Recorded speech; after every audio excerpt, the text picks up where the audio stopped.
What's up guys, it's Jerome here. It is Friday and I'm back with another video. So last week I told you guys I was going to give you a little bit more detail on what to expect of the full investment banking recruiting timeline, and so that's what this video is for.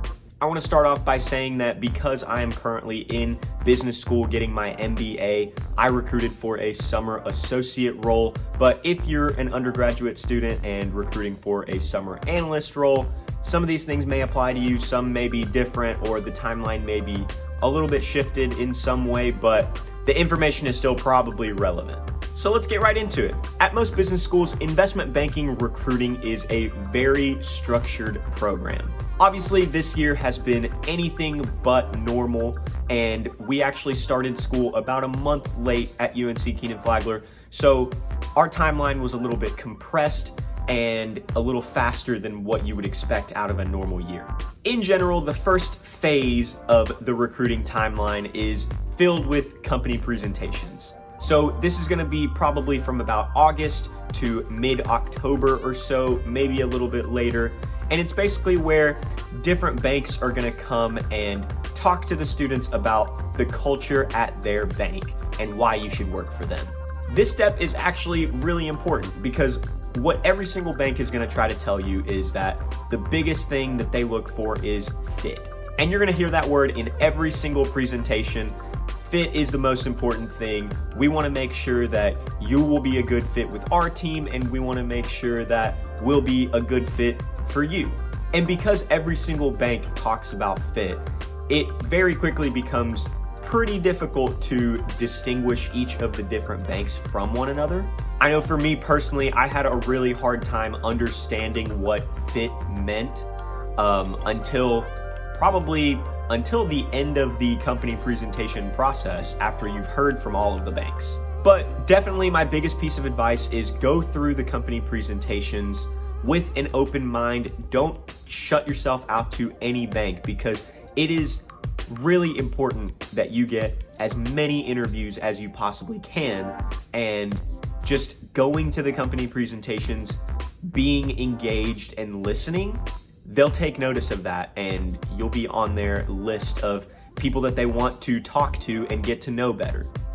You really do have to treat every step of this process or every phase of this process as a little mini interview, and any one little thing that you do to step out of line could mean the difference between getting an interview in December or not getting an interview in December. Really, other than fit, the purpose of these company presentations is to just tell you a little bit about what the banks do. I think going into this process, especially if you're like me as a career switcher, not really knowing anything about investment banking, it's very easy to assume that all banks do the exact same thing, but that's not necessarily true. If you want to be in New York, then great. That means you can cross a lot of banks that don't have a presence in New York off your list. Do you want to work at a middle market bank? Great. If you know that, then you can cross all of the bulge bracket banks off your list. But like I said, the most important thing about the company presentation stage is just to be engaged with the presenters and just make a good first impression. After the company presentation part of the recruitment process is over, they're gonna move on to the open networking phase. The goal of this phase is just to talk to as many bankers as you possibly can. This phase is really meant for the individual bankers to get to know you a little bit better and what kind of person you are, and figure out if you would be a good fit at their firm. This is probably the most crucial phase of the entire process because this is going to determine how many first round interviews you get. Normally, this open networking phase is going to last about 6 to 8 weeks. So in that time, you should try to talk to anywhere from 80 to 100 bankers at all of the different firms you want to potentially get interviews at. Obviously, my class, again, was on a very compressed timeline. We probably only had about 3 weeks of open networking, and in that time, I talked to probably about 60 or so bankers. So if you have 8 weeks, you should definitely be able to do 80. And you have to remember, these bankers aren't just getting emails from you asking to talk. they're getting emails from all of your classmates and then all of the banking students at all of the other business schools. So if they miss one of your emails or don't respond, don't take it to heart. It's not anything that you did. They probably are just getting flooded with emails. So wait maybe a couple days, maybe a week or so, send them a follow-up. Hopefully they'll see the follow-up and they'll respond to you. During this open networking phase, basically the way it works is you're gonna send an email to a banker asking if they would be available to talk with you for about 20 to 30 minutes. You're gonna give them some times that you're available, ask if they're available, and see if you can link up and schedule either a phone call or maybe a FaceTime or a Zoom call or something like that. Now, after you've scheduled the phone call and before you actually have the phone call, make sure you prepare. I think the biggest mistake I saw with my class was that people wouldn't prepare for these phone calls ahead of time. They would just assume that it was going to be really casual, and then when the day got there, they would call the person on the phone, and then the conversation would last maybe 10 minutes or so because they ran out of questions to ask, and it seemed like you didn't actually care about that firm. So my advice for this section is prepare, prepare, prepare. Have a list of questions you want to ask the banker about fit, about the culture of the bank, about what the bank does, about what their favorite deal they worked on was. Have a list of 8 to 10 questions and then think of 3 more.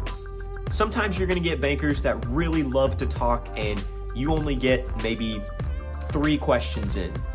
But other times you're gonna get bankers that will answer all of your questions with just yes, no answers. And now you've gone through your list of 15 questions and you have another 5 minutes left that you have to fill somehow. Another tip I have for this open networking phase is to go on the banker's LinkedIn page, look at where they went to undergrad, look at where they've worked in the past, where they did their MBA, maybe where their hometown is, and see if you have any similarities. And even if you don't have similarities, see if you can talk about any of those topics for a little bit. That way they know that you've done your research, they know that you're genuinely interested in them and the firm that they work for, and it's an easy way to kind of drag out the conversation a little bit so then you don't run out of questions. Now, once that open networking phase is over and hopefully you've cast a really wide net and talked to like 10 or 15 different banks, this is when you actually start applying for your jobs. Make sure you have cover letters, resumes, applications, all that lined up, and apply to the banks that you want to apply it to. You feel that you'd be a good fit, feel you'd make a good addition to their team. Make sure you apply to all of them, even if it's a stretch you think for that bank, because you never know who's going to give you an interview or who you made a really good impression on. And if they really like you and like your personality, then they will fight to get you an interview and hopefully get you on their team. You have to remember that banking is very much a relationship-oriented business and that bankers work a lot of hours. So at 2 a.m. in the morning, they don't care if you can build an Excel model DCF or whatever. They don't care.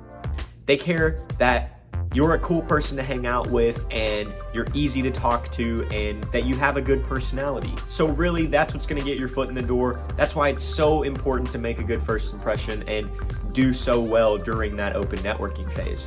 And now that you're waiting for those interviews to line up, make sure you're studying your technicals. If you're like me and coming from a non-traditional background, it's very likely that you know nothing about finance. So make sure you get a hold of the 400Q from Breaking into Wall Street or something like that and just study all of the possible interview questions that you can. Now, once interviews start, you're probably gonna have most of them, if not all of them, within 1 or 2 weeks of one another. This is the most stressful part, right? You've worked for the last 3 months on getting these interviews. Now you just have to lock it down and actually get a job. Now, I talked about my interview process a little bit last week, so if you haven't seen that video, go watch it. But basically, the way the interview process works is you're gonna have 2 separate rounds of interviews, a first round interview and then a super day.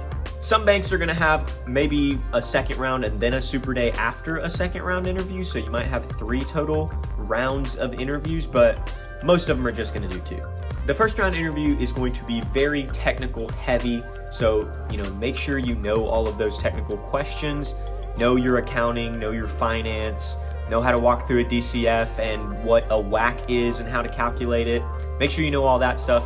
And then they'll sprinkle in some behavioral questions, kind of more broad, just macroeconomic questions like, tell me about a deal you've been following in the Wall Street Journal, or something like, take a look at the economy right now and tell me a year from now what is something that I need to look out for, or pitch me a stock.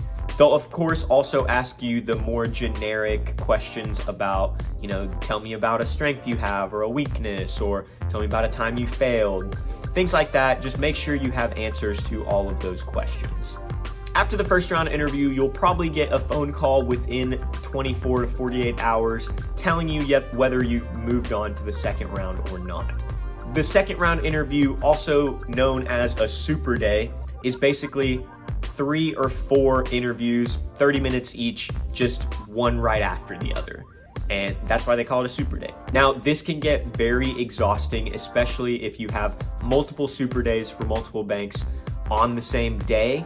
But that being said, just continue to be yourself, continue to make those good impressions, and really bring that energy, because obviously everyone is going to be tired from these super days. So being confident and engaging and just bringing that energy is something that you can do to set yourself apart from someone else.